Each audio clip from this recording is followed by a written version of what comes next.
Magandang araw sa inyo mga banateros at naku po, matindi at mainit na balita, press na press pa.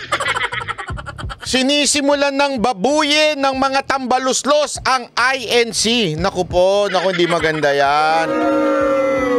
Alam nyo, kayong mga tambaluslos na nandyan sa kamera, ay naku, wag nyo simulan. Dahil ginawa nyo na ito sa isang relihiyon na KOJC, this time, ginagawa nyo naman sa INC. Naku po, hindi maganda yan. Ipapaliwanag natin mga kababayan kung paano nangyayari at ano ho ba yung mga nangyari, bakit umabot na idinadamay na ng mga tambaluslos etong INC. Nako. Kaya tuloy nag-react si Katunying. Alam naman natin si Katunying ay isa po yan sa mga vocal na nagsasalita patungkol ho sa mga issue sa lipunan at alam din naman po natin na siya po ay isang INC. Nako, hindi maganda yan. Eto na, simulan na po natin. Manatbay, ano ba kasi nangyari? Ano ba ang, bakit mo ba sinasabing binababoy na di umano nitong mga tambaluslos ang INC? Eto, kasi ganire. Etong mga nakaraang araw, etong kanilang bagong artista, sorry. Bagong witness kuno na si Garma na dating nagsilbi nung panahon ng Duterte, meron sa kanyang testimony na wala sa hulog. Ano ibig ko sabihin ng wala sa hulog? Yung out of nowhere, out of nowhere, why do you have to mention that at bakit ka may dinadamay? Yung bang actually, sa totoo lang, noong una ko palang narinig to, napansin ko na yan. Bakit kaya niya binanggit yung INC? Ano kaya ang dahilan at kaya niya binanggit yung... Kaya, ni-research natin kung ano ba ang dahilan kung bakit nabanggit niya na kesyo daw, na nagpapahanap si Pangulong Duterte na pulis na taga-INC para magpatupad ng war on drugs nationwide. Ito yung sinabi ni Garma, pero bago po yan, kumuha muna kayo ng tissue. Tissue, alam niyo yung tissue? Ano nyo, baka mamaya pati kayo maiyak. Baka kayo madamay din sa pagdadrama nitong babae na ito. Ito, pakingge. During our meeting, he requested that I will locate a PNP officer or operative who is a member of the Iglesia ni Cristo, indicating that he needed someone capable of implementing the war on drugs. Ano nakakaiyak dun? Alam mo, hindi ko mag-gets talaga tong babaeng to. Anong nakakaiyak doon sa sinabi niya na... sabi ni Duterte, maghanap ako ng pulis na taga-INC to continue with the war on drugs. Sa totoo lang, wala ngang illegal dun eh. There's nothing wrong. Why? Paulit-ulit naman sinasabi ni Pangulong Duterte yan eh. Bago pa nga po siya manalong presidente, sinasabi niya na yan, hoy! Kung ayaw ninyo maging madugo, wag nyo ako iboboto. Yun ang sinasabi niya. At kung gusto nyo naman, papatayin ko yung mga adik na yan. Papatayin ko yung mga... Yan sinabi niya bago siya tumakbo. Yan po. At bago siya mahalal, yan na sinasabi niya. Kaya nga, di ba, may babala pa siya doon. Ito na ang huling Pasko ninyo. Sabihin, walang bago. Ika nga. Diyan sa pronouncement niya na yan. Bakit ka umiiyak? Hindi ko mag-gets eh. Ano kinaiiyak mo dyan? Alam naman na namin yan noon pa. Nagpapahanap daw ng pulis na taga-INC. Doon ka naiiyak? INC member ka ba? Mahal mo ba yung pulis? Baka naman. Iba kasi nadidinig ko. Baka naman. Yung pinapahanap sa'yo, mahal mo sa buhay. Di ba? Ulitin natin ha, sinabi niya. meeting, he requested that I will locate a PNP officer or operative who is a member of the Iglesia ni Cristo. Kailangan daw ang isang opisero na pinapahanap ni Pangulong Duterte di umano ay isang taga-Iglesia ni Cristo. Dito na, sinisimulan ng binababoy ang Iglesia dito. Indicating that he needed someone capable of implementing the war on drugs. Iyak mo pa todo. National Bakit wala luha yung iyak nito? level. Ayun.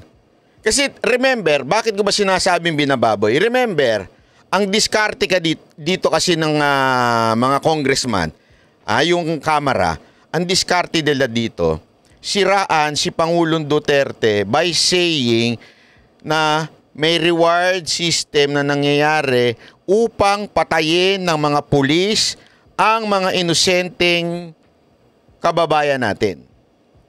Yun ang kanilang kwento, script, ika nga. Patayin yung mga yan. Magkakaroon tayo reward money. The more you kill, the more you get paid. Parang ganon. So sa madaling salita, insinuating na illegal yung inuutos ni Pangulong Duterte. Pero sa totoo lang, wala naman sinabi dyan na illegal. Wala naman sinabi dyan na patayin niyo yung mga inosente. Yun ang utos sa kanya. Wala sinabi si Garmang ganon. Ang sinabi lang, that could implement the war on drug nationwide, capable of this kind of war on drugs, di ba? Capable. I mean, masama po ba yun? Trabaho naman talaga ng kapulisan yun. Trabaho rin ng presidente na i-implement yun. Pero yun ang pinalalabas ng Kamara. Na illegal yung pagbibigay ng reward money, illegal yung kautusan na pumatay ng mga inosente. Yun kasi ang pinalalabas sila. Inutusan ni Duterte pumatay ng mga inosente. Etong pambababoy dyan. Kailangan talaga nila banggitin na ang pulis ay dapat INC member. Iglesia ni Cristo. Kayo mga taga-Iglesia ni Cristo, dinamay na kayo. Ini-slight damay na kayo. Ibig sabihin, kayo daw mga mamamatay tao. Ganun ang datingan. Hindi ho, di ba? Huwag na tayo magpabali-baligtad. Bakit ang dating dito, madugo ang war on drugs? Ang utos ni Duterte ay madugo. Ang utos ni Duterte ay illegal sa pulis. Sino mag-i-implement? Kayo, mga taga-INC.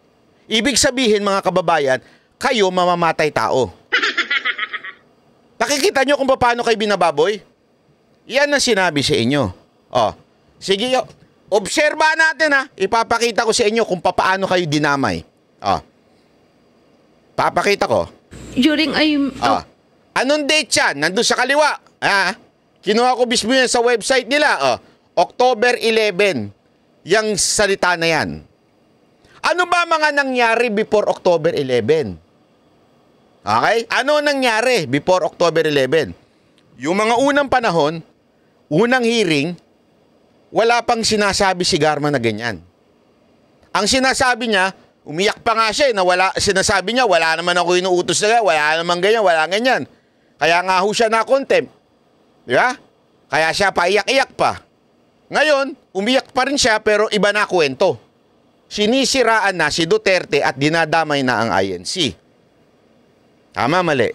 October 11. Ayan po, nakasulat sa ibabaw sa may kaliwang bahagi. October 11. Ano ba meron before October 11? Gusto nyong malaman? Eto po. October 3. October 3. Ayan po, post ng One News. Okay? Pero, sa Net 25, October 1. Ibig sabihin, hindi naman importante kung 1 or 3. Basta ibig sabihin po niyan, October 1 naganap yan. Okay?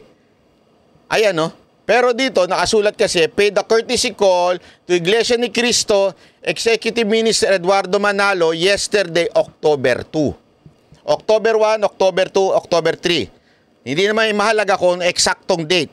But, ang pinakamahalaga dyan, that is before during October 11. Nagigets nyo?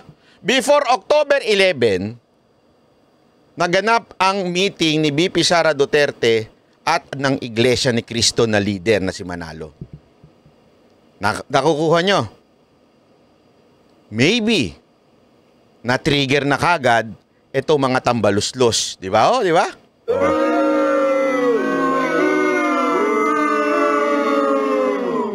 Ang problema, sana kung yun lang. But there is more. Wait, there is more. Ano sumunod? Pasok. October 10. Hindi po yan October 12, ba? Kasi baka sabihin ng iba, October 12 yun eh. Nakasulat dyan. Yung kay Garma, October 11. Hindi po. Yan po ay October 10. Kasi ito po yung post ni Senator Bongo. So, ibig sabihin, the day before October 11, which is yung kay Garma, before siya magsalita ng October 11, may naganap pang isa. After kay VP Sara Duterte, si Pangulong Duterte naman ang nakipag-meet. Ayan, nitong October 10, ayan, meron ng inisquarean ko na, bumisita si PRRD. Ayan, nalinaw. October 2, VP Sara Duterte. October 10, Pangulong Duterte. October 11, binaboy na ang INC ng mga tambaluslos.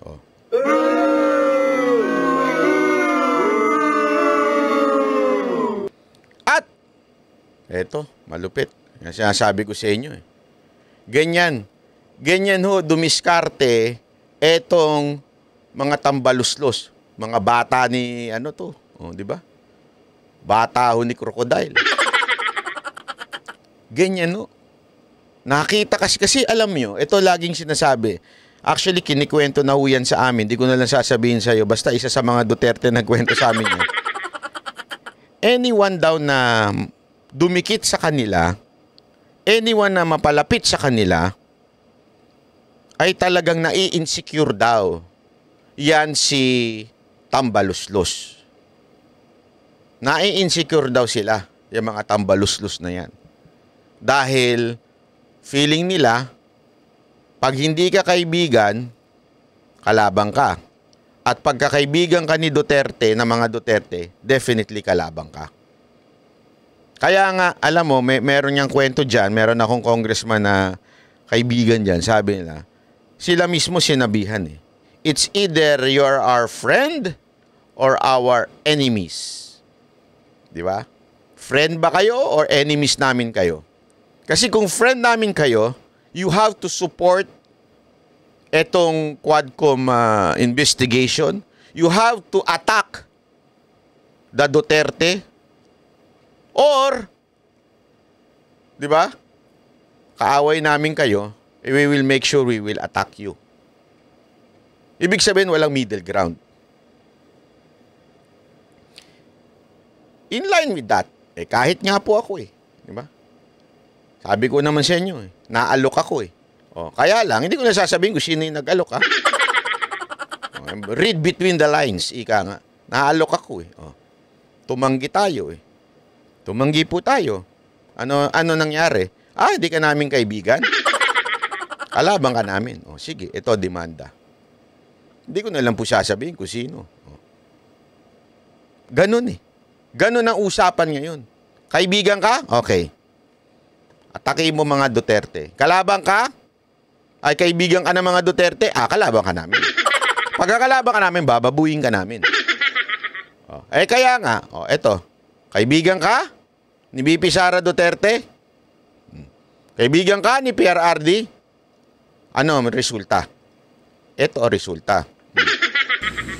He requested that I will locate a PNP officer or operative who is a member of the Iglesia ni Cristo. So, tandaan ninyo yung kwento. Ang script nila, si Duterte nag-utos sa pulis o mga mamamatay tao na pulis na mag-e-execute ng EJK para sa mga adik. Yun ang pinalalabas nila. Illegal na utos, pinalalabas nila, berdugo si Duterte, sino ang gagamitin? pulis na berdugo. Pulis na mamamatay tao. Sino ho yun? Iglesia ni Cristo. Kaya nga mga kababayan ko, Iglesia ni Cristo, di ba paulit-ulit namin sinasabi ito noon ng mga banateros? Yung ginawa nila sa KOJC, simula pa lamang po yun. Remember, mga kapatid naming Iglesia ni Cristo, kaming 5 banateros, we are not part of KOJC. We are not members of KOJC. Iba ho, hindi ho kami magkakarelihiyon. Iba ho ang aming paniniwala sa paniniwala ni Pastor Kibuloy. Pero bakit po namin pinagtanggol? Kasi nakita namin yung panggigipit sa relihiyon na yun. This time, sabi nga ni Boss Dada, kasama nyo kami. Kayong mga tagi-iglesia, hindi namin kayo same ng paniniwala, ng tulad ng hindi namin paniniwala ni Pastor Kibuloy. And yet, kasama nyo kami. Kasi mali po ito. Mali po na porket kalabang ka lang, porket hindi kayo na pareho ng politika o paniniwala sa politika at hindi kayo magkakulay, bababuyin ka na.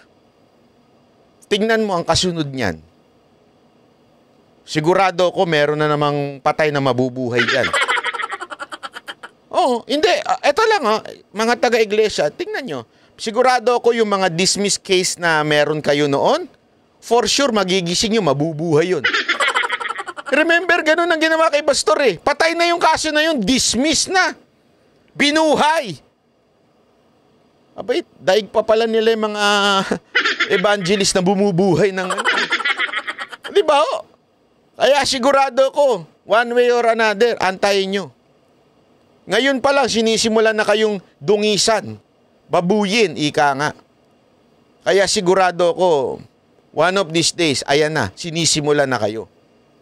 Kasi nga po, may picture kayong kasama si VP Sara Duterte at kasama ang Pangulong Rodrigo Roa Duterte. At remember, 'di ba? Sabi ko nga po sa inyo noon eh. 'Di ba? Naalala niyo noon? May mga nagsunog pa nga sa akin, akala nila hindi ako nagsasabi ng totoo. Totoo naman eh. Meron pong mga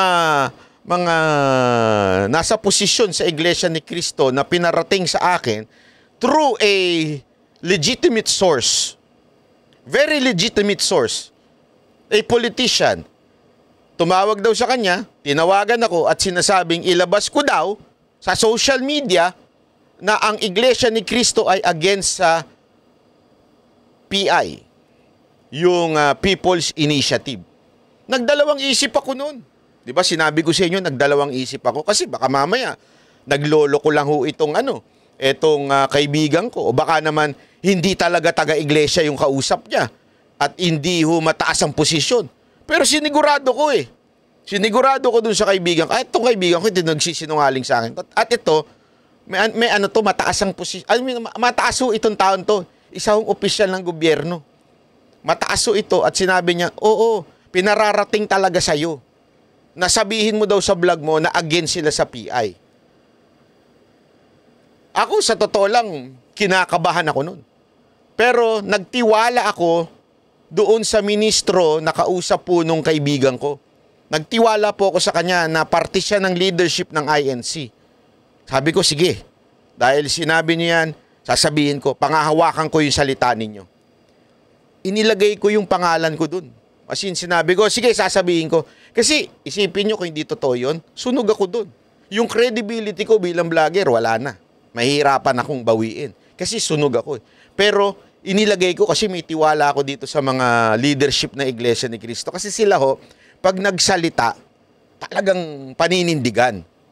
O, sinabi nila yun. Pinanindigan ko. At, alam mo, yung mga sumunod na araw, yung mga bata ng tambaluslos, yung mga vlogger na bayaranin ng mga tambaluslos, kinontra ko. Hindi daw totoo yun. Hindi daw totoo. Alam mo, sumunod na nangyari.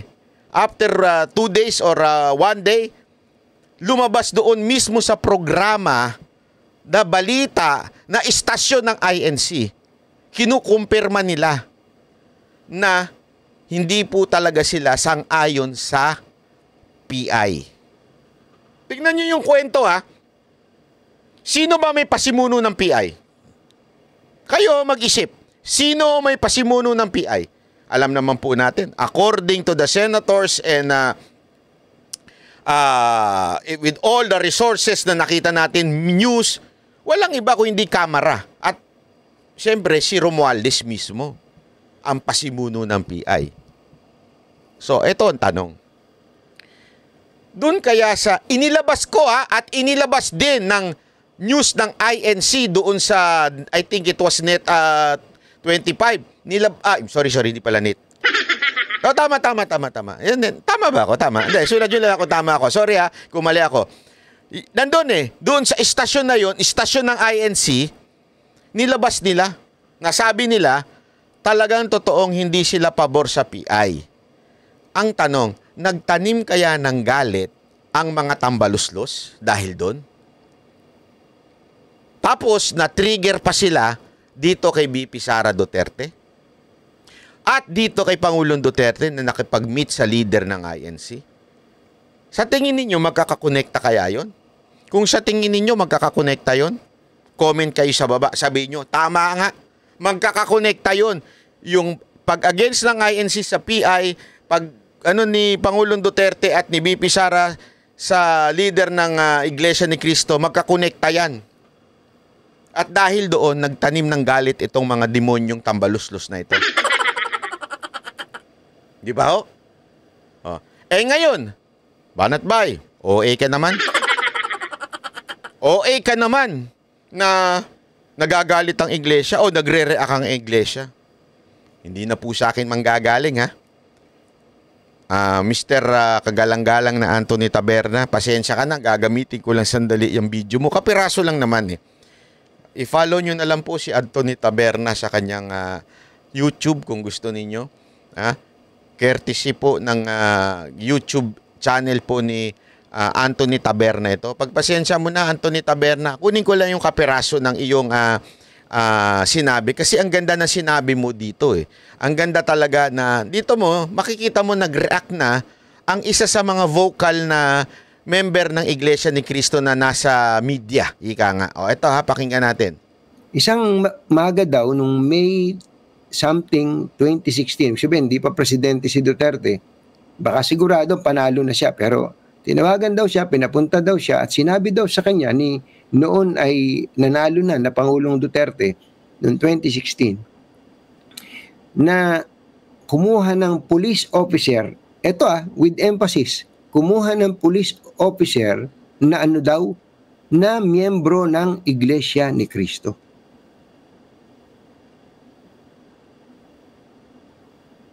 Alam nyo, mga kababayan, kung gaano lang kaliit ang porsyento ng Iglesia ni Cristo sa kapulisan, napakaliit lang po. Napakakonti lang ng Iglesia ni Cristo na pulis o kaya police officer. Opo.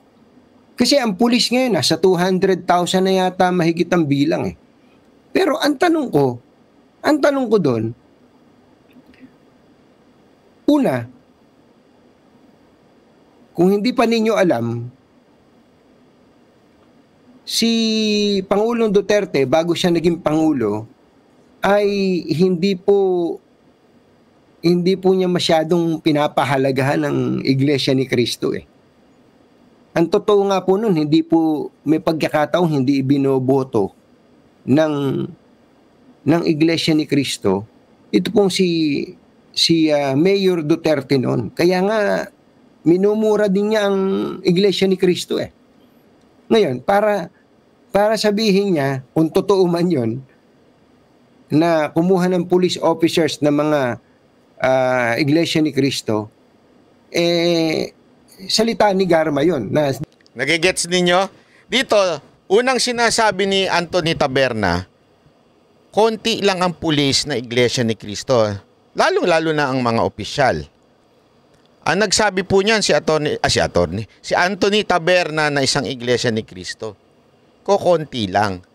So in other words, sa dami-dami ng pulis, bakit i-specify ni Duterte na kailangan taga-Iglesia ni Cristo?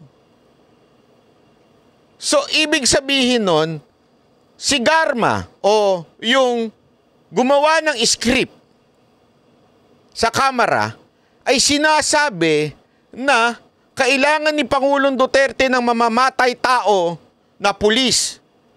At kung mamamatay tao na pulis ang kailangan ni Duterte, kailangan niya ng taga-Iglesia ni Cristo.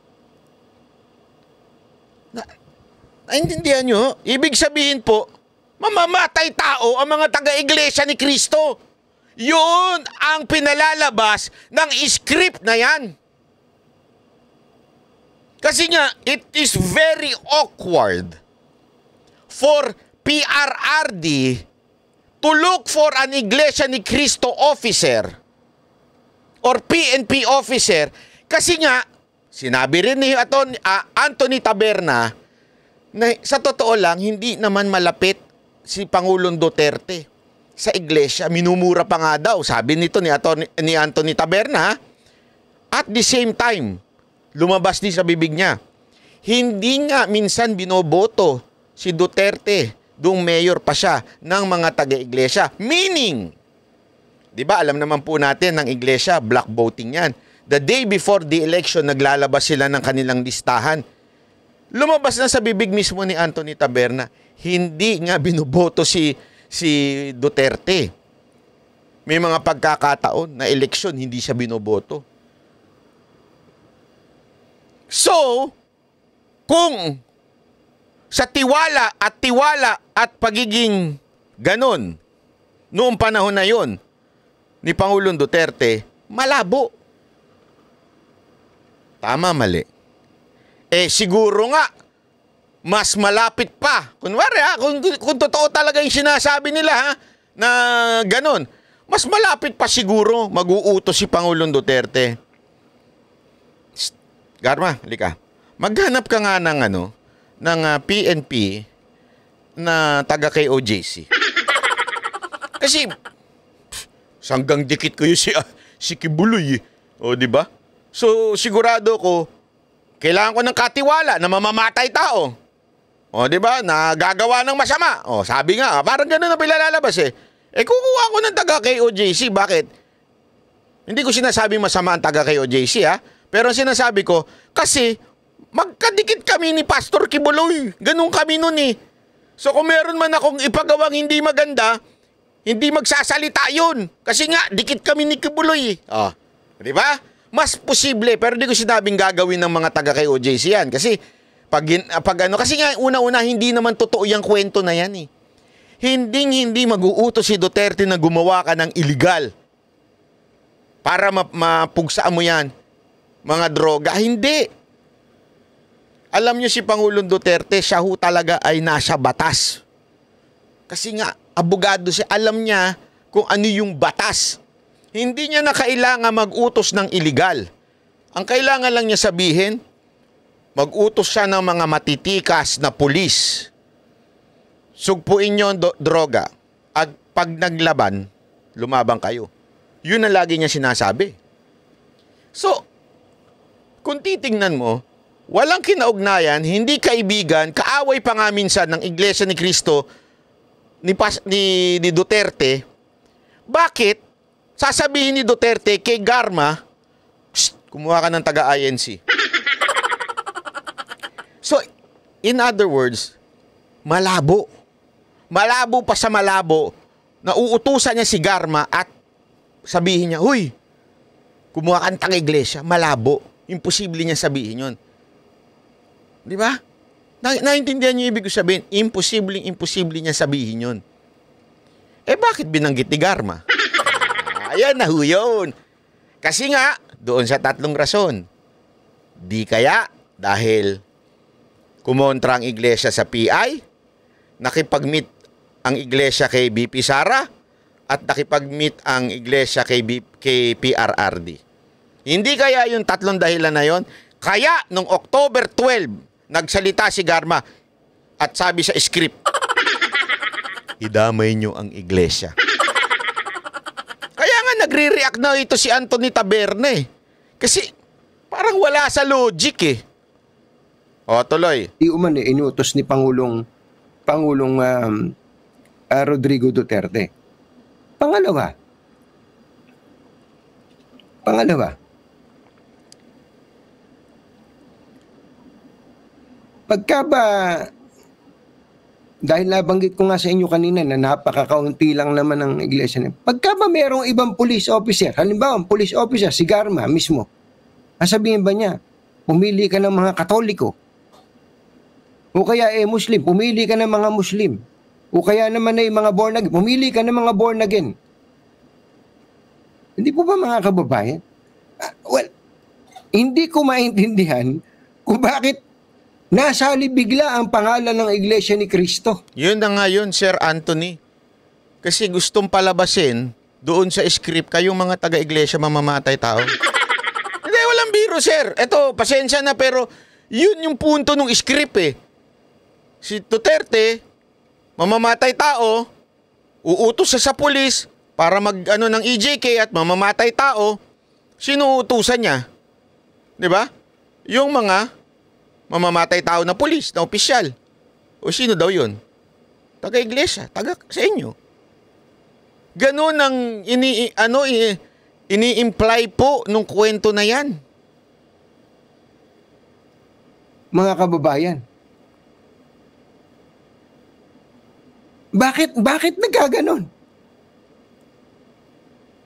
Alam niyo sa Iglesia ni Cristo, kung hindi niyo pa alam, kung meron pong makanib sa Iglesia ni Cristo na gumagawa ng masama, halimbawa, pumapatay, nakasuhan, itinitiwalag po yan. Agree ako dyan. Mayroon ako mga alam na ganyan eh, na mga kaibigan ko na taga-iglesia. Ano sila eh, pagdating sa rules, napaka-strict. Hindi nyo napapansin?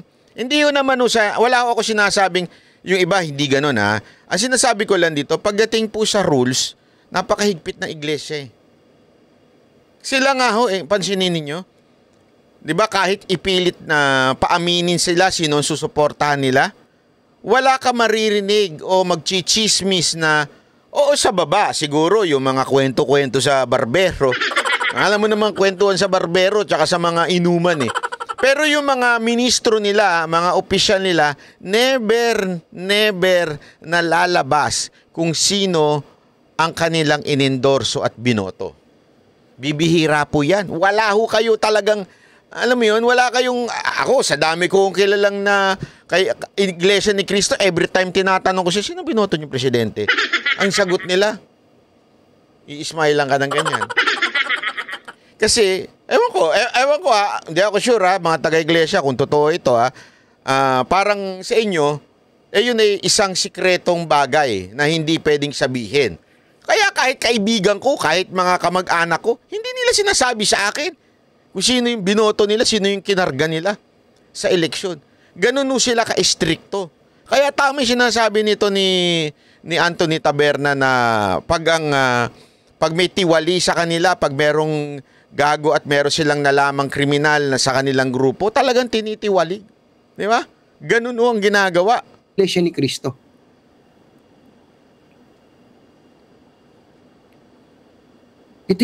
Itinitiwalag po. Ito nga si Leonardo, tiwalag eh. Opo, sasabihin ko sa inyo, si Leonardo ay dating Iglesia ni Cristo. Pero ngayon po ba ay nasa iglesia? Wala na, tiwalag. Tandaan ninyo, pati si Marbil, di ba, umamin siya sa isa sa mga speech niya na parang, inamin to ni Marbil eh. Narinig ko to sa speech niya eh. Na ito daw si Torre, parang sinabihan ng taga-iglesia ni Cristo na wag ituloy ang ginagawa dyan sa KOJC. Tapos, dahil sa pinili ni Torre daw, sabi ni Marbil ha, narinig ko ito, na pinili ni Torre na ang kanyang trabaho, kaya daw siya tiniwalag sa iglesia ni Cristo. Parang pinalalabas ni Marbil doon, hero si Torre na paninindigan niya ang kanyang trabaho instead na yung kanyang relihiyon. Ganun daw ang kwento. Kaya siya tiniwalag. Yun ang sabi kwento ni Marbil yan. Bakit? Sapagkat sa Iglesia ni Cristo, meron pong tinatawag na pagtitiwalag.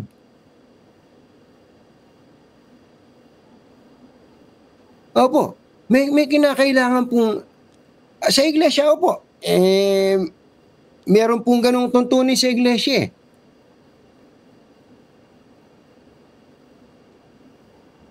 Kaya nagtataka ako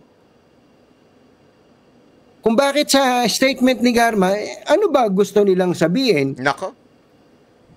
Gusto ba nilang sirain ang Iglesia ni Cristo? Kasi wala siya sa Hulog. Usapan eh. Yun na nga eh. O, di ba? Mismo si bagay din naman Attorney Taberna. Eto si Anthony Taberna, di ba? Mismo siya na nga nagsabi, wala sa hulog. Wala sa hulog, wala sa usapan. Bakit biglang pumasok yung Iglesia ni Cristo doon? May dahilan. Maliban na lang kung ang gusto po ng liderato ng Kongreso o ng pamahalaan, awayin natin yung buong Iglesia ni Cristo. Nako, ayan na sir. Yan na. Sa tingin ko sir, gumaganti. Gumaganti kasi doon sa PI, tapos may picture ba naman eh. Alam mo naman itong gobyerno natin na ito, praning ho sila eh. Alam mo naman, alam mo na yung praning talaga eh. Yeah? Praning eh. Anyone na dumikit sa mga Duterte, tiwalag. Tiwalag sa kanilang kulto. Hindi totoo, may kulto yung mga tambaluslus na yan eh. Oh, may Panginoon silang, may peke silang Panginoon dyan eh. Tapos yung peking Panginoon nila, merong may santo. Di ba? Na kailangan din inaalayan. Pag hindi inalayan, walang proyekto. O kaya kulto yung mga tambaluslus na yan sa kamera. Oh. Dahil na kontra, ayan na, napraning na. Oo. Opo, ito, tanong ni Anastasia Alves. Opo, tama po kayo. Ganun po sa iglesia eh. Ganun po sa iglesia kapag ka may, merong isang kapatid na damay sa isang krimen, itinitiwalag po ng pamamahala, especially kung kinasuhan na. Hindi po tama ito eh. Bakit po hindi namin, ako mismo, paano hindi ko iisipin na merong sadyang inilagay ang pangalan ng iglesia doon? Nabasa naman na ninyo yung statement ni Garma eh. Nabasa naman ninyo eh. Pwede nyo nga itanong, ba't ba nakalagay yung pandito? Hindi, wag mo nang isama yan dahil sa ano ba yun? Paano yung ibang pulis? Di ba katoliko yung ibang pulis? Mahirap eh, kasi Sa madaling salita, walang connect talaga. Actually, ito nga eh. Ito Sir Taberna, pwede nga sanang tanungin eh, di ba? Binasa ni Garma yon. Kung talagang gustong linisin ng mga congressman ang pangalan ng Iglesia ni Cristo, tatanungin kay Garma, Garma, bakit sa tingin mo Iglesia ni Cristo ang binanggit ni Duterte? Hindi kung ito sa akin let's assume na honest si Garma, na mapaka-imposible. Na honest si Garma, let's assume. Honest siya yung sa pagsusulat nung yan talaga yung narinig niya. Kung ikaw, isang congressman, na alam naman natin, Sir, Mr. Taberna, alam naman natin yan. Hindi naman kailaya ng mga congressman sumisip-sip sa inyong Iglesia ni Cristo kasi kailangan nila sa boto yun. Importante yun. Hindi kaila sa kanila yun. So, kung wala ka lang intensyon na dungisa ng Iglesia ni Cristo, right then and then, questioning ka ng Kamara, ng mga congressman, sasabihin, sandali. Huwag natin idama itong Iglesia ni Cristo. Anong kinalaman ng Iglesia ni Cristo doon sa testimony mo? Kung gusto lang naman nila linisin ang pangalan ng Iglesia. Pero kung ayaw nilang linisin ang pangalan ng Iglesia ni Cristo, tatahimik lang sila. Di ba? So, I therefore conclude, Mr. Taberna, na talagang intensyon nila na dumihan ang imahe ng Iglesia ni Cristo, kaya hinayaan nilang banggitin dun yun. Kasi parang sinasabi ni Taberna na parang nabasa naman ng mga congressman yan kung talagang gusto nilang hindi madama Iglesia ni Cristo, sasabihin na nila, wag mo na idama yan, wag mo na isama yan sa testimony mo. Kasi that is so racist.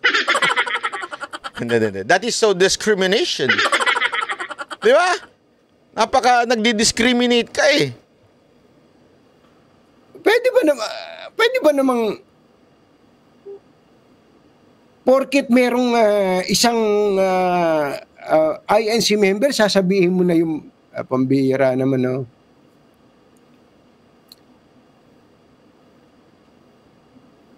Yan ang sinasabi ko.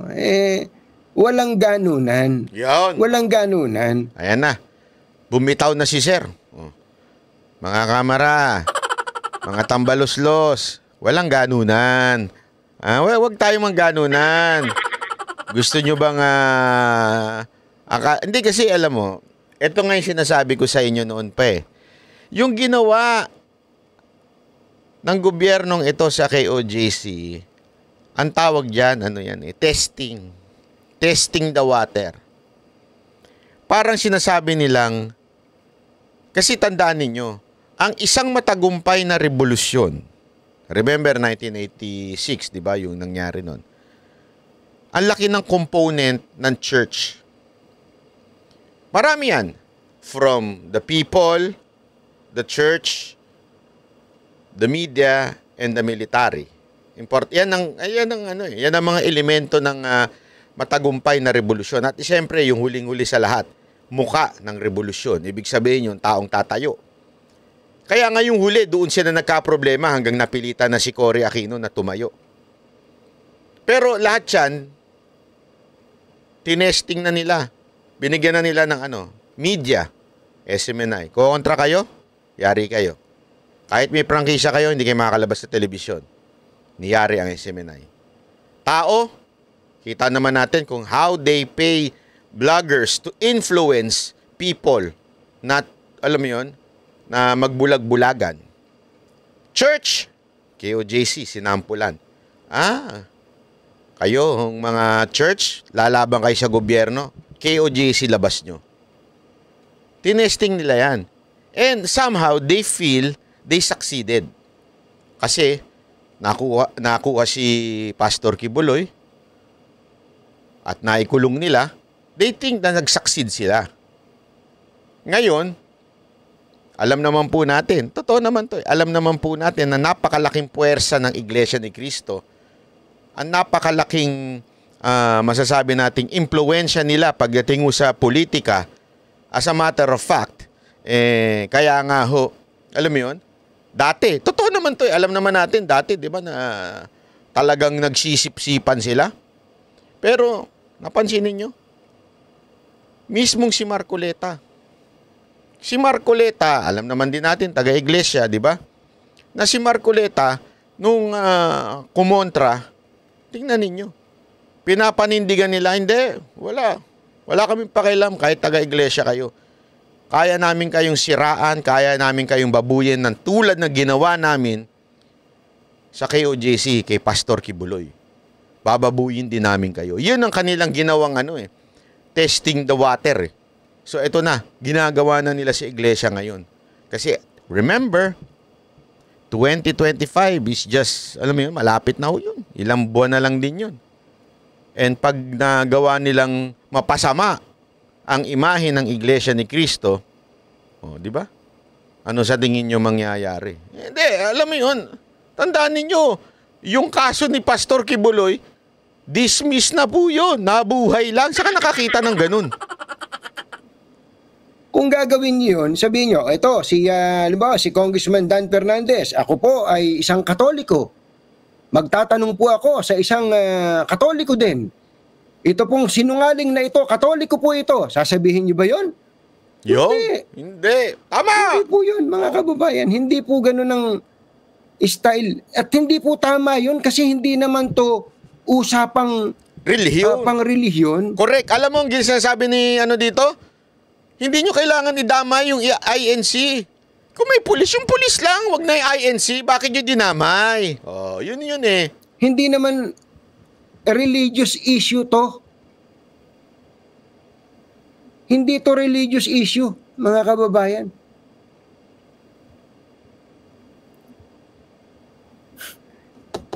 Alam niyo uulitin ko lang ha.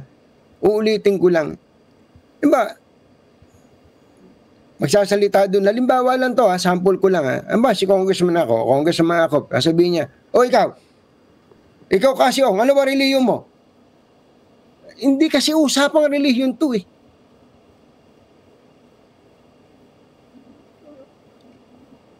Hindi po ito usapang reliyon, mga kababayan. Well, anyway, nagtatanong lang, yung bang iisip ka tuloy, ano ba layunin? Ano ba pakay? Yung? Ano ba pakay nitong ating mga kaibigang mambabatas?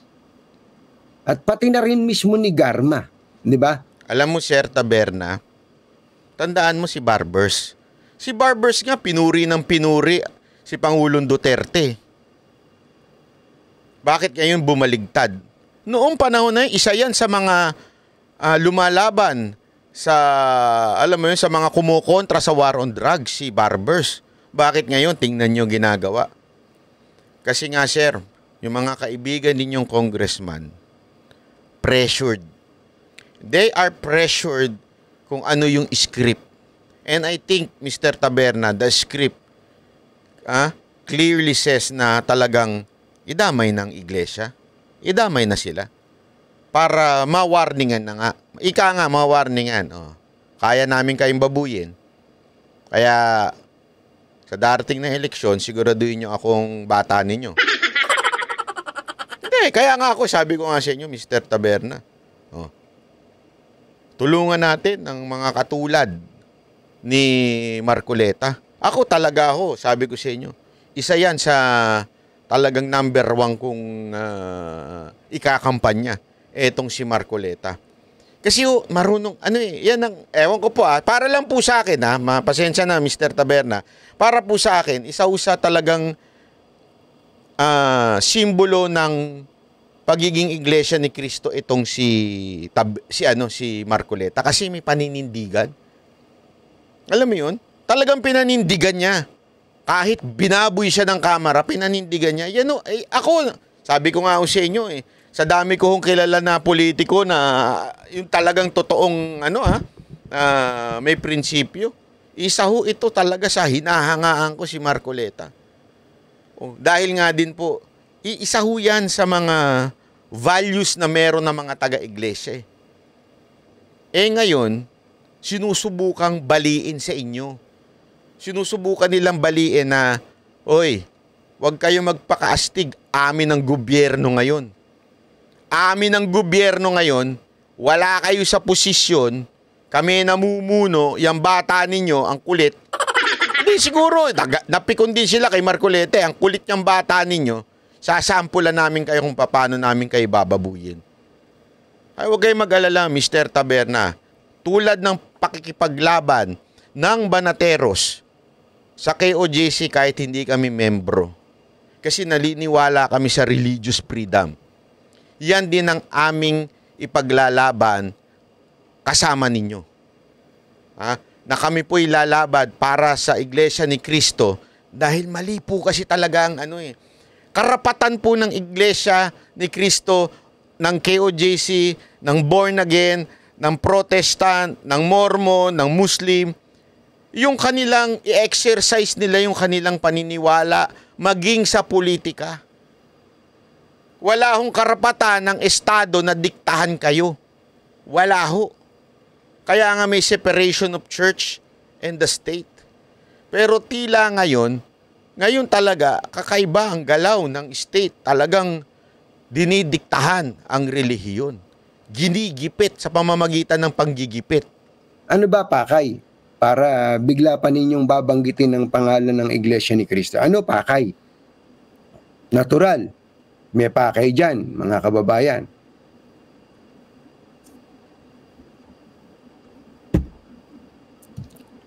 Rail buggy. Affidavit ni Garma yan. Pwede bang pakialaman ng Congress yan for the purpose of transparency?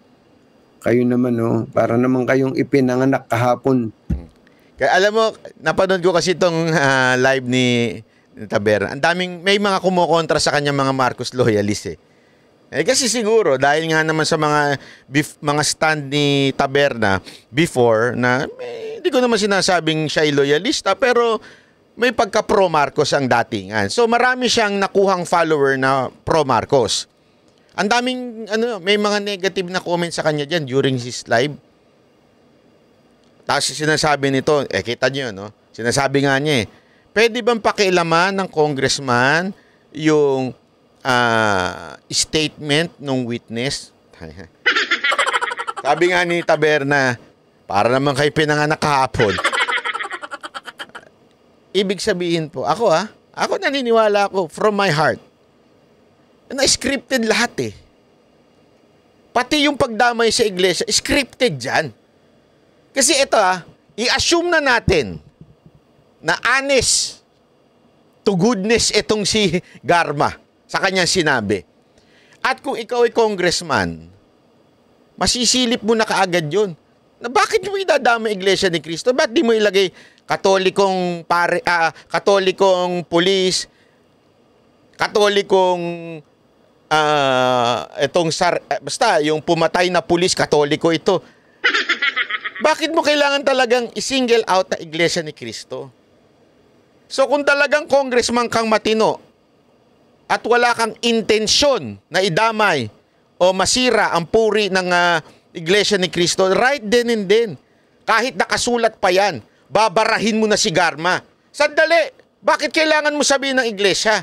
Bakit mo kailangan idamay yung iglesia? Right then and then, di ba? Barahin mo na kagad. Kaya lang, bakit mo babarahin ang kasama sa script? Kayo naman, para naman kayong pinanganak kahapon. Yan ang sabi ni Taberna. Anyway, basta, yun lang ang tanong natin. Bakit na-single out na naman ang Iglesia ni Cristo dito? Bakit? Meron ba kayong pakay? Ano ba pakay ninyo? Meron yan, sir. Anyway, mga kababayan, bakit nyo kailangan banggitin yun? Anyway, maraming salamat po sa inyo. So, ayan na po. So, nagsalita. So, ibig pong sabihin lang mga kababayan, bakit ko pinlay po yun? Hindi po tayo kasi yung sinasabi nila, naman yan na dinadamay, binababoy ang iglesia. Ayan na nga po. Nagre-react na nga po mismo sila. Sila na po nagre-react, sinasabi nila, may something dito, may something sa pagdamay, pagsisingle out sa iglesia ni Cristo. Anong meron? 'Di ba? Kaya subaybayan ho natin ito, bantayan ho natin ito mga kababayan. Marami po dito sa Banateros nanunood. Kayo po ay hindi membro ng KOJC, pero sinuportahan ninyo ang laban ng KOJC dahil naniniwala kayo sa kalayaan ng relihiyon. Diba? Hindi kayo taga KOJC, sumama kayo sa Banateros para ipaglaban po ang mga karapatan ng mga ordinaryong Pilipino na taga KOJC. This time, sumama din po tayo. Bantayan din po natin ang gagawing hakbang na pambababoy ng mga tambaluslos dito sa INC. Huwag din po tayong pumayag. Mag-ingay din po tayo pag sisimulan na silang babuyin.